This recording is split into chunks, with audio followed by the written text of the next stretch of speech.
Hi, this is Emily with the University of Maryland Extension. I'm back with our tree care series.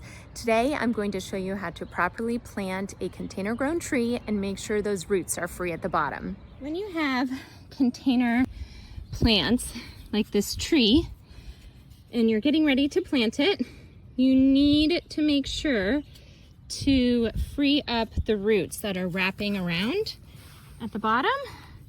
So you can see I've used the serrated edge of this hand tool to try to cut through these roots and free them up. If you were to leave it, those roots still think they're in the container. They're just going to keep growing around and around. So this is important for our tree health. You want to make sure that those roots are nice and loose. Also, on the top here, we want to make sure we can see the beginning of that flare. This is a pretty young tree, so it's a little bit hard to see, but we can still take off a little bit of this top soil and make sure that the flare is exposed when we plant it. We're going to make sure that our stake isn't too tight.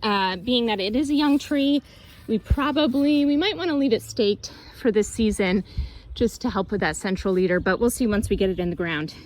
Stay tuned.